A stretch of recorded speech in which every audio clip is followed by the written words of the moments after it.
Hello and welcome to Background Briefing, available 24/7 at backgroundbriefing.org. I'm Ian Masters, and today we'll look into a number of stories and issues in the news.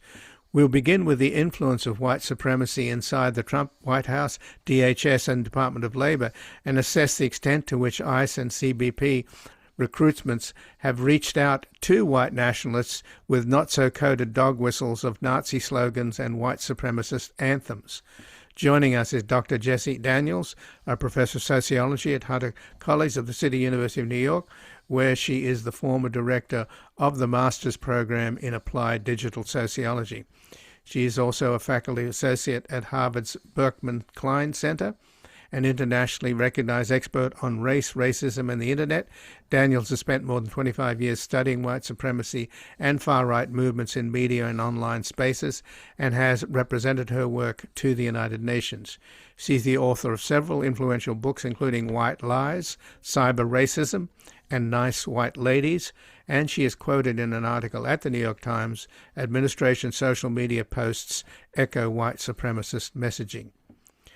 Then we'll examine Attorney General Bondi's apparent attempt at extorting the state of Minnesota to hand over voter rolls if they want DHS to back off their terror tactics with the invasion of Minneapolis by ICE and CBP. Joining us is Richard Hasen, professor of law and political science at the University of California, Los Angeles. He's a nationally recognized expert in election law and campaign finance regulation, and he served as founding co-editor of the quarterly peer-reviewed publication Election Law Journal. He's also the author of a number of books, including The Voting Wars, Plutocrats United, The Justice of Contradictions, and Election Meltdown. His latest book is A Real Right to Vote, How a Constitutional Amendment Can Safeguard American Democracy. Then finally we'll speak with Joshua Horwitz, the Dana Fiedler professor of the practice and co-director of the Johns Hopkins Center for Gun Violence Solutions. He has spent more than 3 decades working on gun violence prevention issues and is the author of Guns, Democracy, and the Insurrectionist Idea. We'll discuss concerns among the gun rights advocates and NRA members over the killing of an American citizen with a concealed carry permit by federal officers, which has turned the notion of their Second Amendment argument on its head, since the government is not protecting gun rights, but instead is making possession of a gun a death penalty. And before we begin at the start of this new year, which will culminate in the fateful midterm elections in November, polls already indicate MAGA Republicans will lose the House and possibly the Senate. But we're up against a Trump-Miller presidency already drunk with power, and they will do anything to stay in power, having already demonstrated their contempt for the United States Constitution with Trump's January 6, 2001 coup attempt. They see over half of the country as their enemy and have a private army of loyal thugs ready to round up critics of the regime they label as communist lunatics. As Trump cowers, the media and his cronies buy up the mainstream press, Background Briefing will continue to expose this malevolent regime's fascistic machinations, providing a daily insight into the news as a massive coalition of people power is mobilized to bring about an end to this nightmare and usher in a new era of reform not seen since Nixon departed the presidency in disgrace. To help save America's 250-year-old democracy, we need all hands on deck, and you can make a tax-deductible donation to help us do our part at backgroundbriefing.org/donate or at publictruthmedia.org. And thank you. And joining us now, Dr. Jessie Daniels, who's professor of sociology at Hunter College and City University of New York. She's the former director of the master's program in applied digital sociology. She's also a faculty associate at Harvard's Berkman Klein Center, an internationally recognized expert on race, racism, and the internet. Daniels has spent more than 25 years studying white supremacy and far-right movements in media and online spaces, and has represented her work to the United Nations. She's the author of several influential books, including White Lies, Cyber Racism, and Nice White Ladies. And she's quoted in an article at the New York Times, "Administration social media posts echo white supremacist messaging." Welcome to Background Briefing, Dr. Jessie Daniels. Thanks. Glad to be here. Well, thanks for joining us. And you mentioned in the article that I just mentioned that what was normally in the dark corners of the internet, the sort of white supremacist ramblings and rantings, have moved not just to the mainstream, but into the White House, the Department of Labor, and the Department of Homeland Security, with people that have been appointed that share these toxic beliefs. So how serious is this invasion, if you will, from the dark corners of and fringes into not just mainstream America, but into the centers of power? Yeah, I think it's very serious, and I think we should take it very seriously. It is not surprising, though, for anyone who has been paying attention, as I have over many decades, to the way that avowed white supremacists have used whatever technology is the latest and the newest to their own advantage, to advance their own ideological goals. And part of what we're seeing now from the White House, the Department of Homeland Security, and all the rest with white supremacist memes is people in power who are actually taking a victory lap. These messages can seem kind of encoded if you're not used to paying attention to them. But in fact, what they're doing is they're signaling to the people who helped get them elected that they are enjoying their time in power. Well, the posting from Homeland Security, I guess it's an Instagram post of this kind of cowboy out there in the plains. Above him is flying a B-2 bomber, and the caption is, "We'll have our home again, join ice.gov." And that turns out to be a lyric from a song written by members of this self-described pro-white fraternal order. It's been embraced by the Proud Boys and other white nationalists, and neo-Nazis and white supremacist accounts have shared this song on Instagram, and the white supremacist who killed 3 black people in Jacksonville, Florida's dollar store back in 2023, included the lyrics in his writings. So that's more than coincidental. Yeah, it's definitely not a coincidence, and it's not something that we should brush aside or minimize. It's a very real indication of the views of people who are in power now and their, deadly intention to kill Black and brown people and, white people who stand up against their power, as we've seen in Minnesota recently. So given that this is hardly subtle, I also noticed earlier in a video that I watched that DHS put out featuring Kristi Noem in many of her various outfits. I believe she was, in this case, was sort of dressed as a cowgirl, saying essentially that we're going to protect our borders, but we're also going to protect our culture. And this is a recruiting video for ICE. So that's hardly ambiguous, is it? Protect our culture? Doesn't that suggest more than a whiff of white supremacy? Yeah, I mean, I think what Noam is saying out loud is the quiet part. Like a lot of the policies and programs of the last 30 years or so have had a kind of implicit white supremacy in them. And now they're saying that quiet part out loud and quite explicitly. So yeah, I mean, I think it's something to take very seriously about where we are right now. But the fact is that, and it's pretty clear, and unfortunately, the Supreme Court Justice Brett Kavanaugh gave ICE the green light to essentially racially profile. But that is clearly what they're doing, right? They're rounding up brown people. I'm sure there are lots of Europeans and others who have overstayed their visas that are not being targeted as a priority. But I guess, in a way, the dam is broken now that they've killed 2 white people. In other words, I guess to some extent the country has, been kind of accepting the notion of the propaganda coming from Trump for some time about the country being invaded. But once you start killing white Americans, I think it's a different matter, isn't it? Yeah, I mean, I think it's a really interesting sort of example of what lots of activists, many of them African American, have been saying for a very long time, which is that Black lives tend to matter less in this country. And so now we have a very clear example of white lives mattering more. And I think really the place that we're at now is that white people have to begin to step up and put their bodies on the line, as both Renee Good and Alex Preddy did in Minnesota, because that really gets the attention of those in power in a way that, Black and brown lives just simply do not. So I think there is a way in which we are at an inflection point, and it's going to be really interesting to see, what white people who have, perhaps until now not thought of themselves as terribly political, what they do in the face of this really aggressive and overt white supremacy from the highest offices in the land.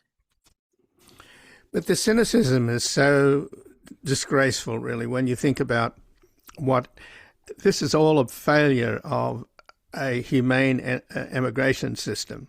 And there are solutions. In George W. Bush, you can go back to Reagan. He came up with a solution, which seemed to work for a while.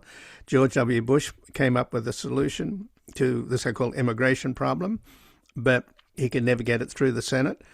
And more recently, there was a bipartisan effort, including the conservative Senator Langford, a Republican, and they came up with a bipartisan solution.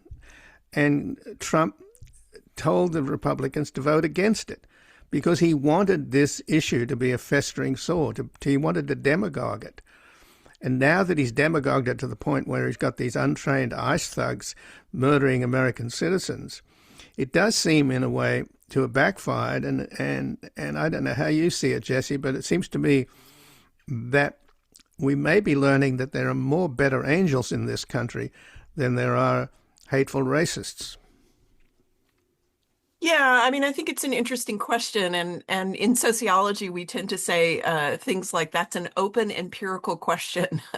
We don't know actually what the numbers are going to look like how many of our fellow white citizens are going to put their bodies on the line and stand in the breach in the face of this kind of demagoguery and white supremacy.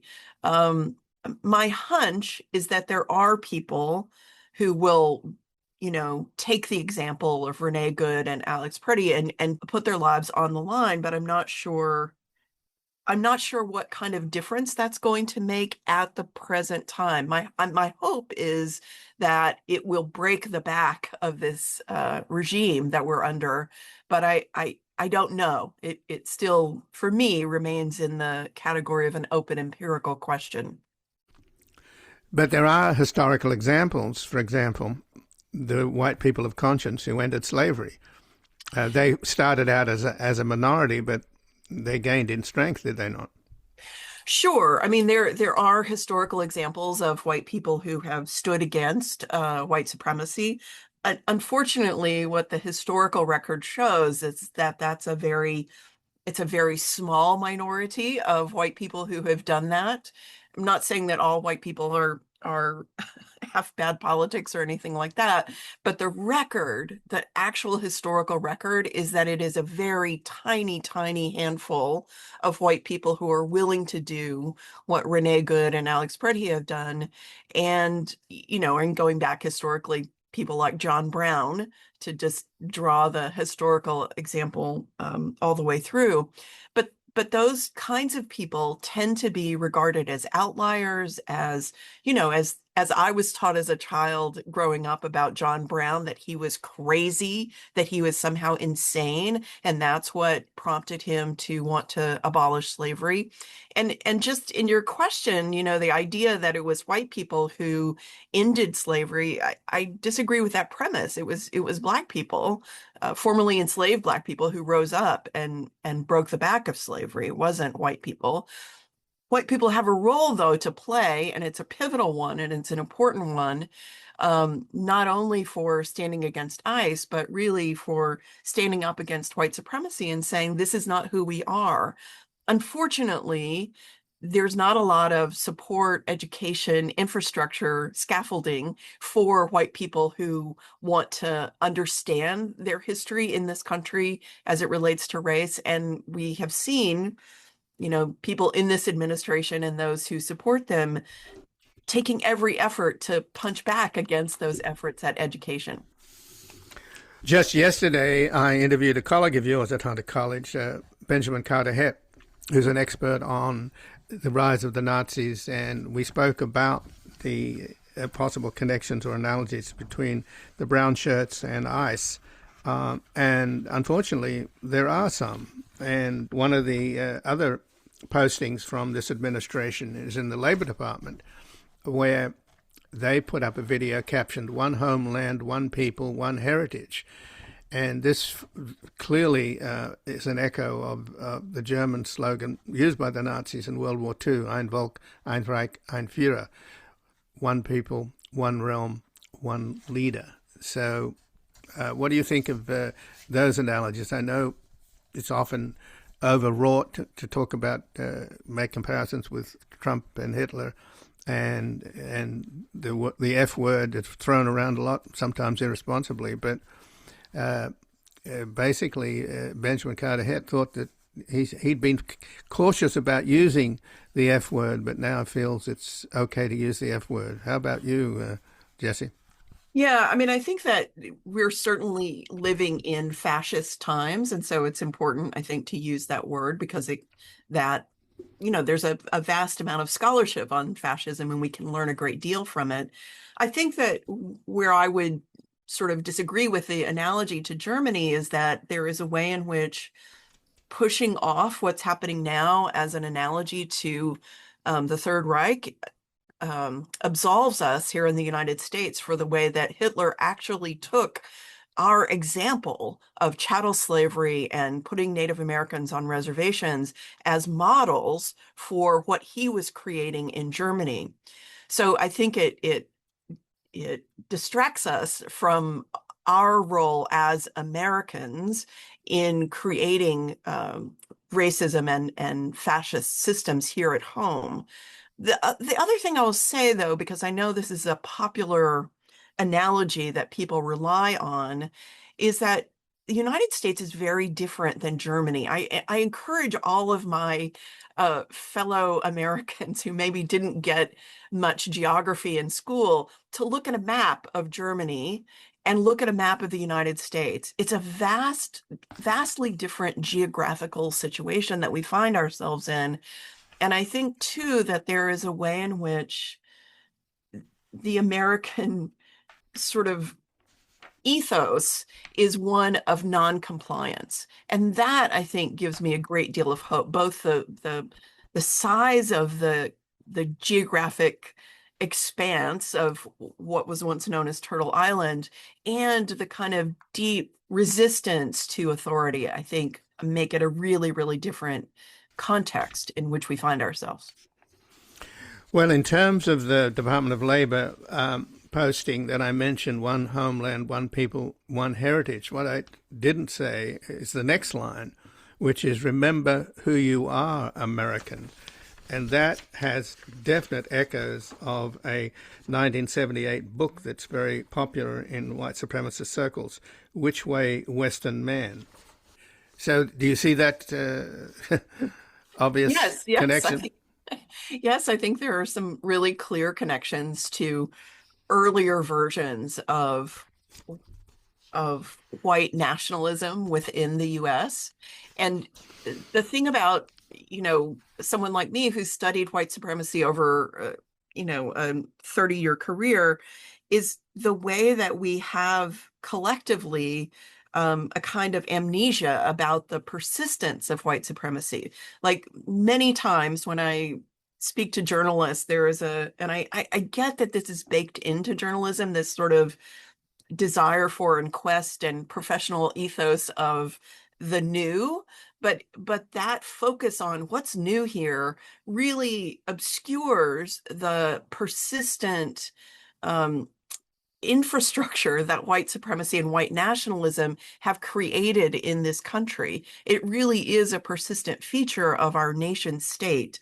And I think that if there is any opportunity in the current administration, it's as a mirror to help us reflect on how this has been a persistent form of our nation building here. I mean, I really see Trump not as a as really a mirror for us, as a symptom of what we have created collectively um, in this nation from its inception. But what animates this anxiety, from what I understand, Jessie, is this demographic anxiety that whites are going to become a minority, if not now, but very soon. And that would seem to me that all of these racist dog whistles are pretty clearly designed to stoke that anxiety and to turn it into a kind of political movement. And it seems to me in many ways it's tilting at windmills, because you can see today in this country that it is a rainbow coalition. The kids that are growing up today in many ways are sort of post-racial, and they are a kind of rainbow coalition of mixed races. And to my mind, there's an absolute beauty in it. And it's the idea of not being able to accept reality that seems to me at the core of it, because we're not going to go back to the days of Ozzie and Harriet when blacks and Hispanics were invisible. Right. I mean, I think that there's a lot in what you were just saying. I'm not sure that the younger generation is necessarily post-racial. I think that they're very smart and sophisticated about race, and they're no longer buying the myth of color blindness, which is what I think a lot of people want to return to.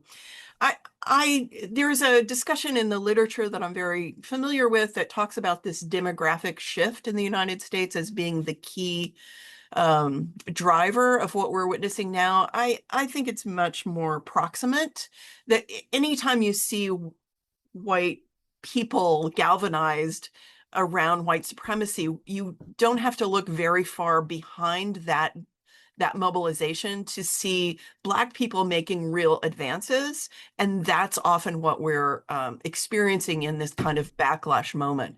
So for me, the real antecedent of what we're experiencing now is really, the civil rights movement, and more immediately Black Lives Matter in 2020. I think that the sort of culmination, if you will, of the civil rights movement into Black Lives Matter was a kind of reckoning for a lot of white people, that they just said, this is too far. We can't abide this much progress from Black people. And so we will do whatever we can to stop it. And I think, the evidence for this is really in the federal government layoffs. It's Black women who have been affected most by the cuts to the federal government workforce. And I think that is not a coincidence. I think that is very much the point of the backlash that we're experiencing right now. But just in closing, in terms of the culture, though, Jessie, so many of the young stars, both in movies and in particular in music, are represent sort of a rainbow coalition, multiracial, and in our politics, one of the most exciting persons on the political scene is Mamdani, who's a Muslim with an Indian mother from Africa. So do you see that as an example of what I was trying to suggest, is that that white supremacists are tilting at windmills? Well, I do, but I still challenge the frame of the question. I don't think it's just that there's some kind of rainbow coalition that's happened. I think that younger people, and certainly voters who voted for Mamdani here in New York, are rejecting a colorblind ethos that has prevailed for most of the last 50 years, I will call it. And I think that that's what's being challenged now. And that's part of the reaction against that color blindness, that these younger people are really quite sophisticated, both emotionally and in terms of race. And they are not, like with Mamdani, there was a lot of, his opponents tried to use Islamophobia against him, and voters rejected that across age groups, but especially younger voters. They were just not having it. So that gives me a great deal of hope. Well, Dr. Jessie Daniels, I thank you very much for joining us here today. Pleasure. And again, I've been speaking with Dr. Jessie Daniels, who's a professor of sociology at Hunter College, City University of New York. She's the former director of the master's program in applied digital sociology. She's also a faculty associate at Harvard's Berkman Klein Center, an internationally recognized expert on race, racism, and the internet. Daniels has spent more than 25 years studying white supremacy and far-right movements in media and online spaces, and has represented her work to the United Nations. She's the author of several influential books, including White Lies, Cyber Racism, and Nice White Ladies, and she's quoted in an article at the New York Times, Administration Social Media Posts Echo White Supremacist Messaging. We're going to take a brief station break and back examining Attorney General Bondi's apparent attempt at extorting the state of Minnesota to hand over voting rolls if they want DHS to back off their terror tactics with the invasion of Minneapolis by ICE and CBP.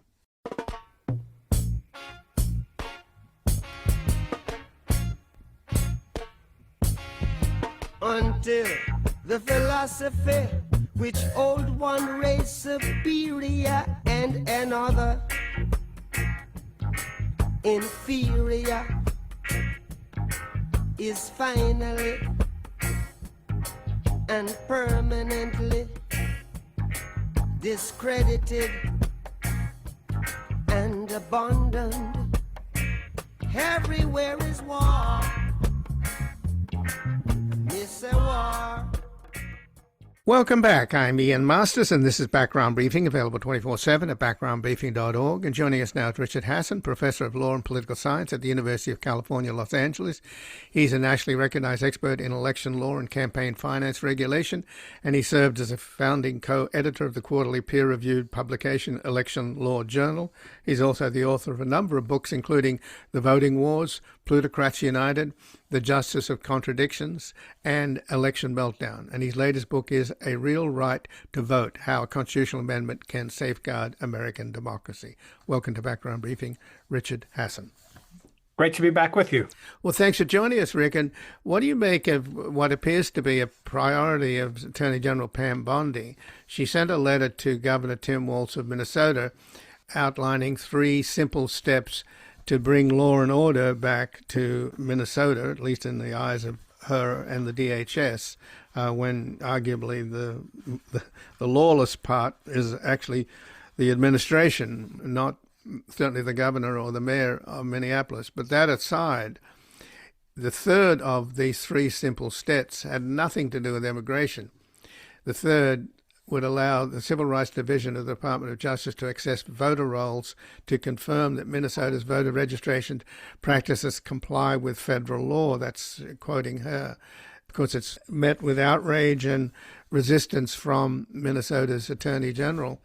So what do you make of this priority? I mean, this is a nationwide effort on their part, the administration, to get hold of all the voter rolls from all over the states. And I believe so far they've got 11 states to join them. Is that your understanding? I'm not sure what the current count is, but there's been a lot of resistance. So let me back up first to the letter itself. It shows, I think, a lot of incompetence to put this in a letter, which is kind of like a thinly veiled extortive threat. If you do these 3 things, maybe we'll make life better for you. But the fact that one of those things is about voting rolls, which has absolutely nothing to do with law enforcement or immigration enforcement, really gives up the game. It shows that either there's no real law enforcement reason, this is just a pretext for ICE to be having its surge in Minnesota, or the Department of Justice is just so incompetent that they don't realize that this undermines both their case for why they need ICE in Minnesota, but also their case for the voting rolls being necessary, because it just shows that this is a more political action than it is anything with a legal basis. So why do they need the voter rolls? What's the agenda here? Well, I don't think they need them for any legal purpose. The Department of Justice has sued a number of states that have resisted handing over these voting rolls. And I should say, it's very easy in many states to get names of voters and their party affiliation. What's being requested here is unredacted voting rolls, which would include people's social security numbers, home addresses, and things that we know from the Doge experience. If they're in the hands of the federal government, they might end up being in the wrong hands. In the suit in Oregon, the Department of Justice raised three reasons for why they were entitled to this. They claimed they were entitled to it under a 1993 law called the National Voter Registration Act, under a 2002 law called the Help America Vote Act, and under the Civil Rights Act of 1960. And just yesterday, there was a hearing after Bondi put out her letter. The judge wanted to hear about the relevance of the letter, and the judge dismissed the lawsuit. Oregon had been claiming that the federal government doesn't have the power under any of these laws to request this information. And the reason, I think, why they're trying to do it, what they're trying to do is they're trying to assemble some kind of national database of voters and compare it to an already existing partial national database of citizens in an effort to show that there are many non-citizens who are on the rolls or who are voting. I don't think they would be able to show that, but I think that's the purpose. And the end game would be to pass a law that would require people to provide documentary proof of citizenship before they're allowed to register to vote. And we know from some experience in Kansas and elsewhere that this is a very disenfranchising provision, much more so than the voter ID laws that have gotten so much attention over the last decade and a half.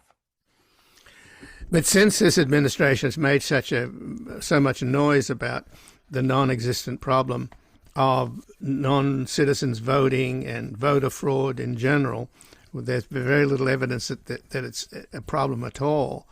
What could they do in terms of purging the voter rolls? Because that's already happened in states like Georgia, and it's had a pretty significant effect in terms of basically boosting Republican chances and hurting Democratic chances.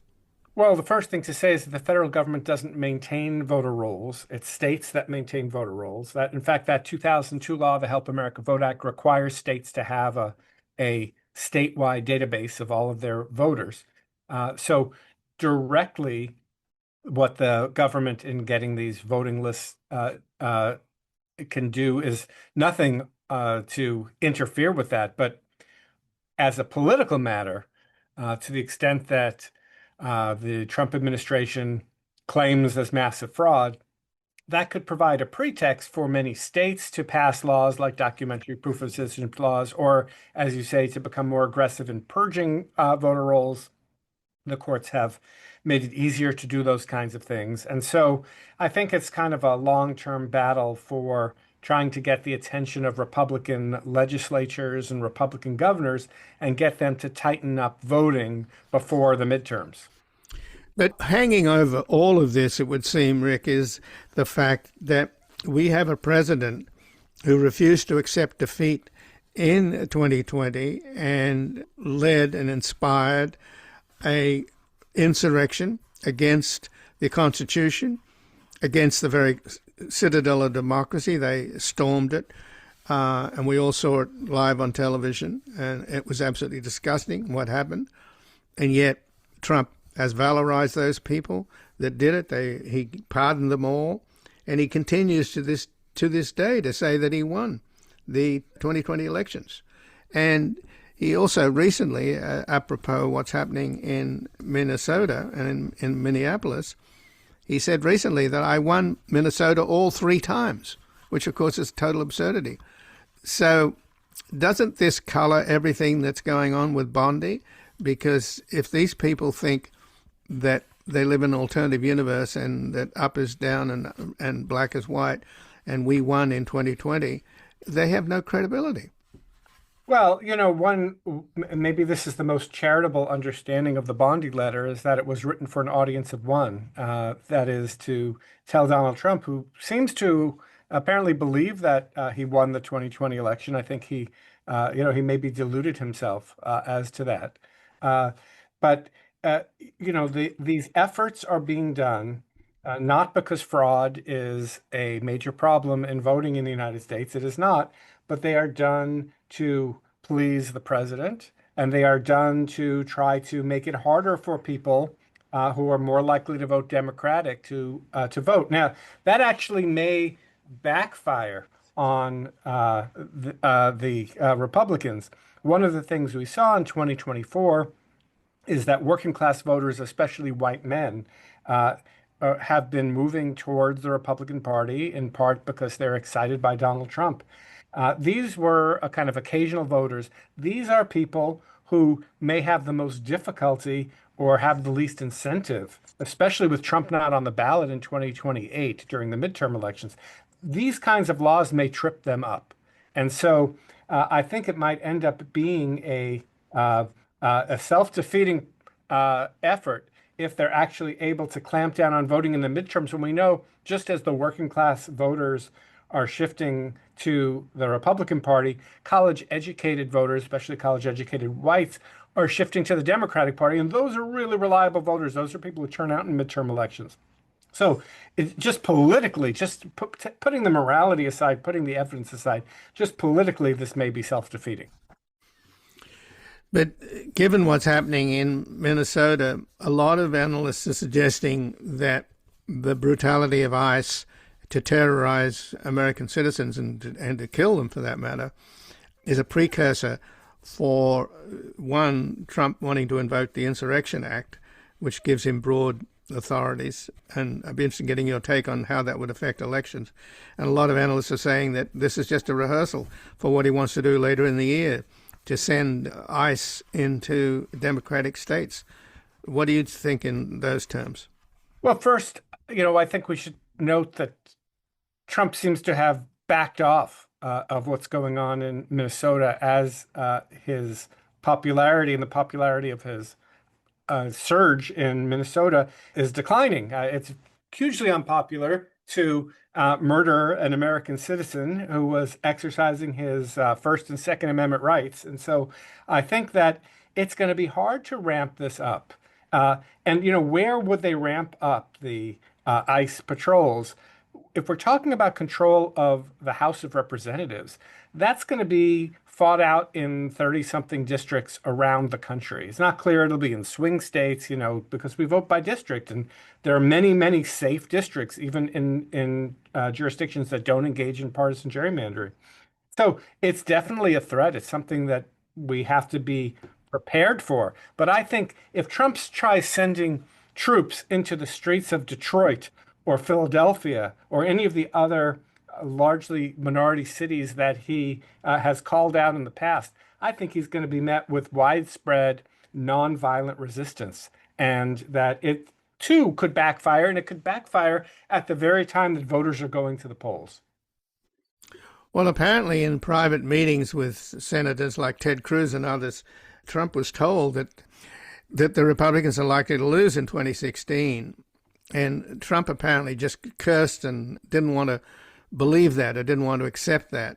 So what worries you then about this man who denied that he lost the election 2020, still to this day insists that he won? Even going back to 2016, he said that there were 5 million Mexicans illegally voting to explain his lack of the popular vote, etc.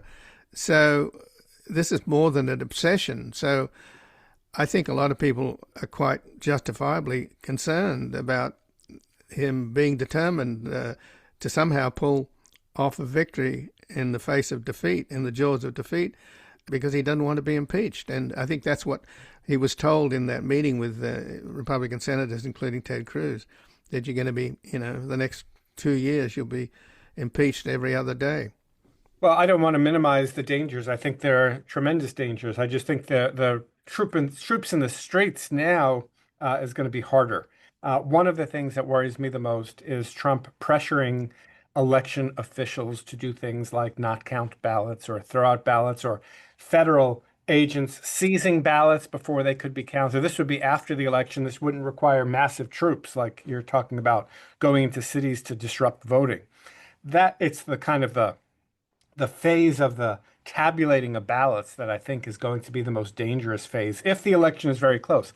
If Trump loses in a blowout, I don't think there's going to be much that he can do or will do. But if it really hangs by a thread, we saw, as you mentioned, in 2020, Trump pulling out all the stops, contacting state legislators and election officials across the country. You may remember the famous call to Secretary of State Brad Raffensperger of Georgia about him finding him 11,780 votes, which was an invitation or extortion to manipulate the election results. So I don't put anything past Trump, but I think that vigilance is the word of the day, and not fear and not complacency.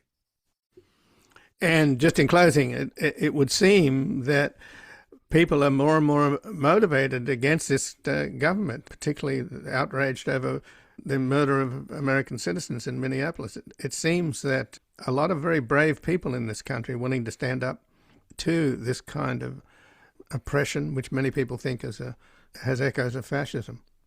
Well, I do think that the resilience of the American people is really what's going to save democracy. And what we saw in Minneapolis is a hopeful sign that people are waking up to the dangers of losing a democracy in the United States. Well, Richard Hasen, I thank you very much for joining us here today. It was my pleasure. And again, I've been speaking with Richard Hasen, who's a professor of law and political science at the University of California, Los Angeles. He is a nationally recognized expert in election law and campaign finance regulation, and he served as a founding co-editor of the quarterly peer-reviewed publication Election Law Journal. He's also the author of a number of books, including The Voting Wars, Plutocrats United, The Justice of Contradictions, and Election Meltdown. And his latest book is A Real Right to Vote, How a Constitutional Amendment Can Safeguard American Democracy. We're going to take a brief station break and back looking into how the killing of an American citizen with a concealed carry permit by federal officers has turned the notion of the NRA's Second Amendment rights arguments on its head, since the government is not protecting gun rights, but instead is making possession of a gun a death penalty. You make a fool of me. This is no joke. Take back all the damn promises and give me back my vote. Give me back my vote. Give me back my vote. Give me back my vote. Give me back my vote. We trade a promise for a vote. You couldn't keep it. You wrecked my hope, so now I have to rock your boat. Give me back my vote. Give me back my vote. Welcome back. I'm Ian Masters, and this is Background Briefing, available 24/7 at backgroundbriefing.org. Joining us now, Joshua Horwitz, who is the Dana Fiedler Professor of the Practice and co-director of the Johns Hopkins Center for Gun Violence Solutions. He has spent more than 3 decades working on gun violence prevention issues and is the author of Guns, Democracy, and the Insurrectionist Idea. Welcome to Background Briefing, Joshua Horwitz. Thanks for having me. I really appreciate it. Well, thanks for joining us. And there is quite a lot of distress expressed by the gun rights community, the NRA, and other pro-gun advocates and organizations over the killing of an American citizen with a concealed carry permit by federal officers in Minneapolis. And it does seem that the killing of Alex Preddy has turned the notion of their Second Amendment arguments on its head, since the government is not protecting gun rights, but instead is making possession of a gun a death penalty. Yeah, I've been really shocked at how out of tune the Trump administration has been with the gun lobby. Obviously I've been involved with this a long time. I've been to many protests where there are armed citizens, whether that's concealed weapons, open carry weapons, AR-15s, things like that. It's a staple of gun rights protest. And I've just been shocked at how the administration does not seem to be anywhere near what the gun lobby is thinking about. In other words, when Kash Patel says, "Oh, you bring a gun to a rally, you're going to get in trouble." Well, that's what our gun rights rally looks like. In fact, that's what a kind of general Republican rally looks like. So I've been to a lot. I was a week ago Monday in Richmond for our annual vigil around Martin Luther King Day to honor those who've died by gun violence and to go talk to our state legislators. And there were absolutely armed protesters outside the Capitol Square with AR-15s and other weapons. And they don't expect to be shot at. They don't expect to die, nor should they. So I've been very surprised at how out of touch the Trump administration seems to be with their core gun rights supporters. Well, what Patel said on Fox was, you cannot bring a firearm loaded with multiple magazines to any sort of protest that you want. It's that simple. You don't have the right to break the law and incite violence. And apparently the gun rights people are particularly upset about the idea of multiple magazines, somehow that being against the law. Look, when I go to these rallies, guys are wearing tactical vests with 3 or 4 magazines in them all the time. Look, I don't like it. I actually would prefer them not to be there. But I see it all the time, and that should not be a death sentence.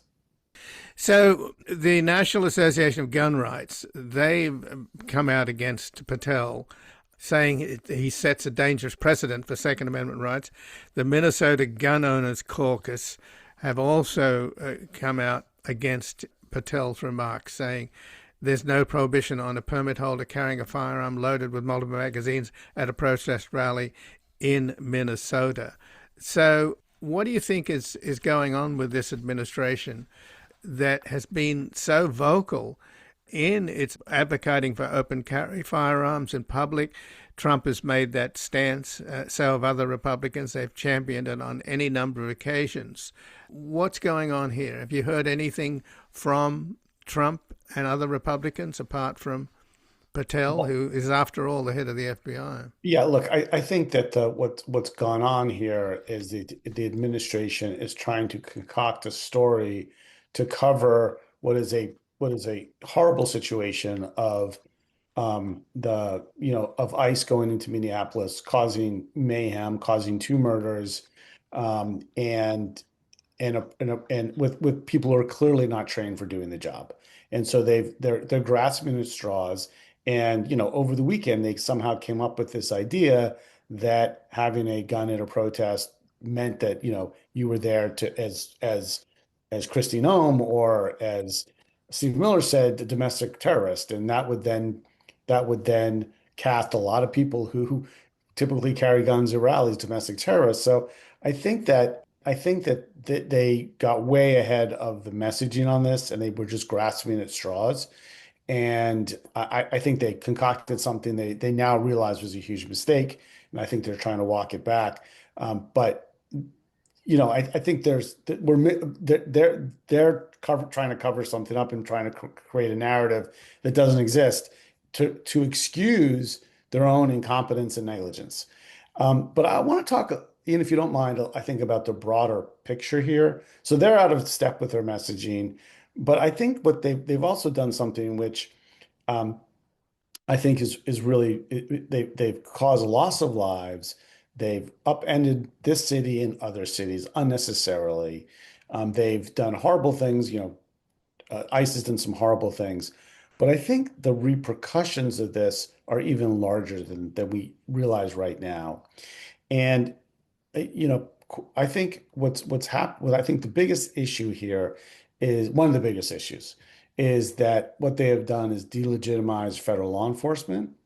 And I think that they have abused the power that is given them in the federal government to uphold other types of laws. And I think they're going to destroy some hard-won gains that we've made in public safety over the last 5 years.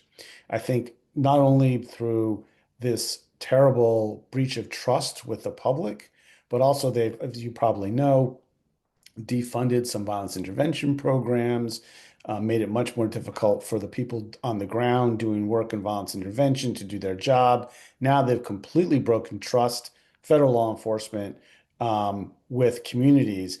And the repercussions are that it makes it much harder for law enforcement professionals, legitimate law enforcement professionals to do their job.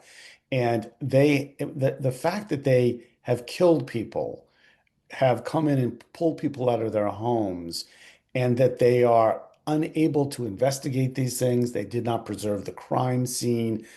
Unclear if we'll ever get body camera images. They've rushed to judgment.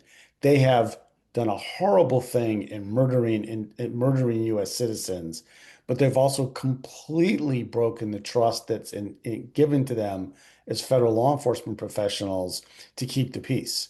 And I think that's going to have deep ramifications for our public safety in America. So do you think that police chiefs and other police professionals are going to step up and start criticizing what ICE is doing and what the Trump administration is doing, because they're giving policing a bad name?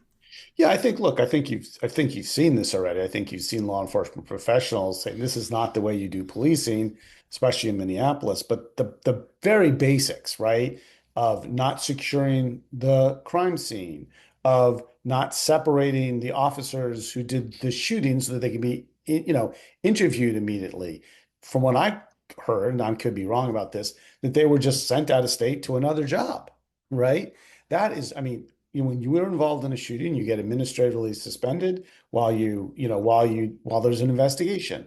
None of the basics are being done here, and this is a horrible thing that's happened. But they've compounded this issue by breaking the trust that they have. Look, law enforcement has the power to make arrests. Law enforcement needs secure scenes. And if they feel their lives are threatened, they have the power to take lives. But that power in a democratic society needs to be checked by robust democratic institutions, robust, investigations and guidelines. And they've broken that. And when you break that, you then really hurt the community's ability to work with you, the ability to keep the peace.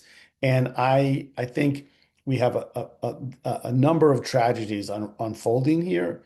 But I think the one that that is in addition to this terrible murder, this terrible, zeal to enforce immigration laws unjustly, you are also impacting core community and public safety partnerships that will have implications down the road.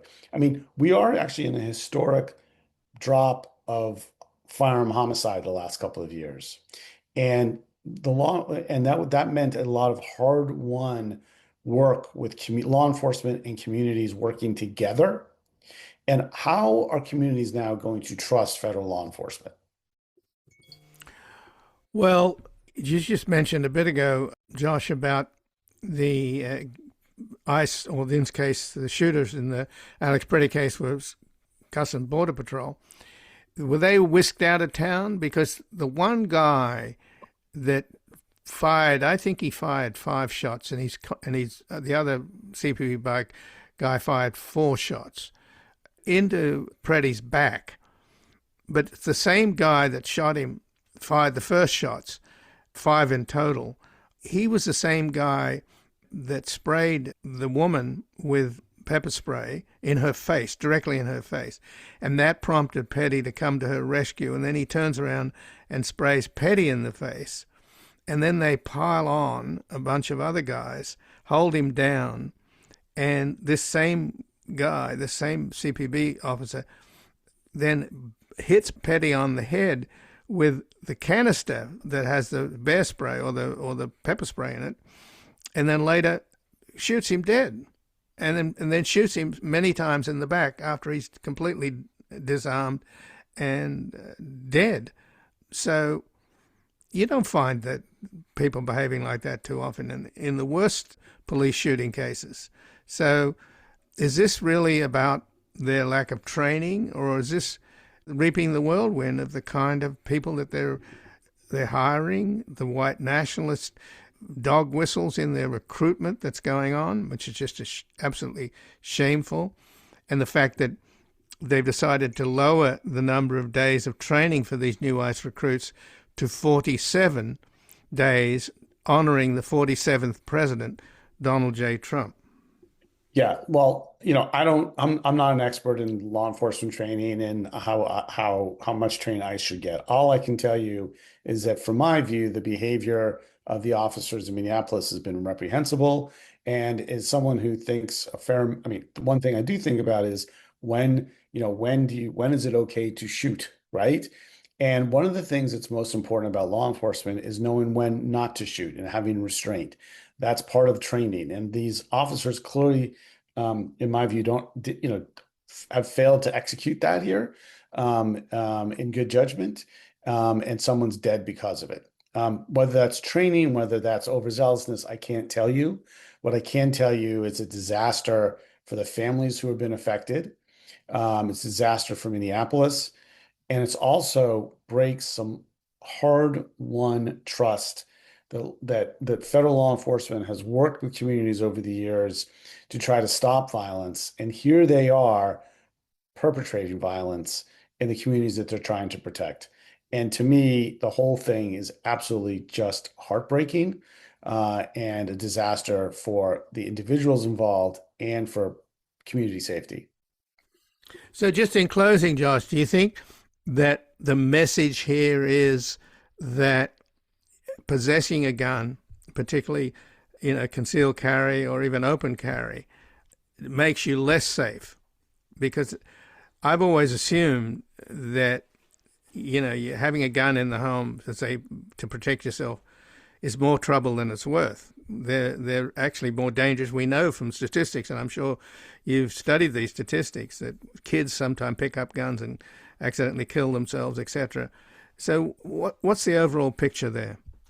Well, I mean, it's very clear that from our data and others, that public carry of firearms doesn't make you safer, and it makes your community more dangerous. We see with states that have easy access to public carry, we see an increase of crime, we see an increase of gun theft, and clearly guns, owned by individuals increase your risk of suicide and homicide. All that being said, and let me say, I would prefer that there not be firearms in public.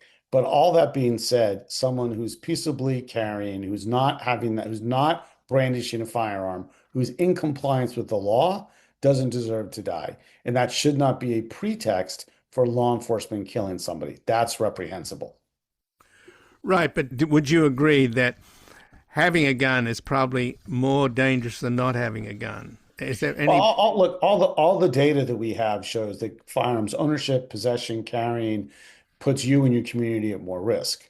Again, though, I want to be clear that in this case, this person was not brandishing the firearm. They didn't bring it out, and they didn't deserve to die because of it. And generally, carrying firearms makes you less safe. But in this case, this was clearly an abuse of federal law enforcement power. Well, Joshua Horwitz, I thank you very much for joining us here today. Thanks for having me.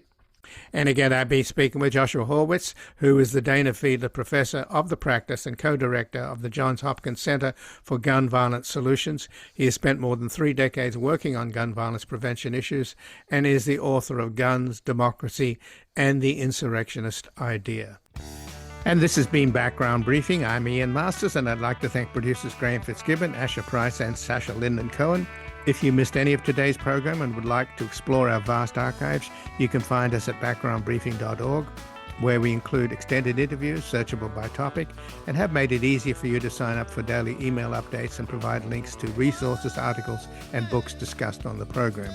Also, you can find links there to subscribe wherever you get your podcasts, and we highly encourage your ratings and reviews on these platforms.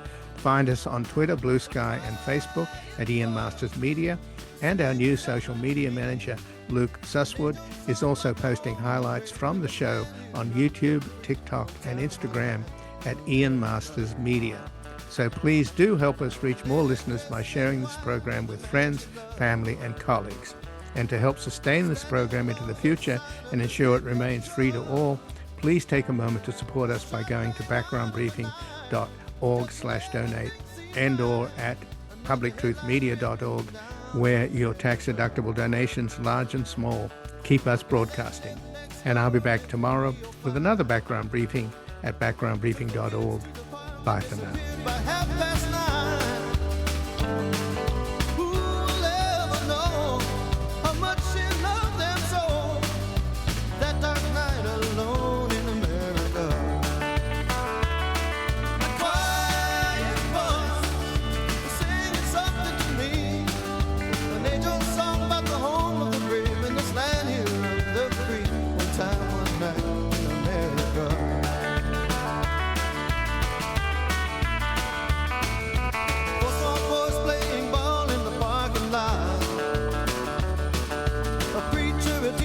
the other became a car. A car skidded into the rain, making the last little one to say, one more light goes out.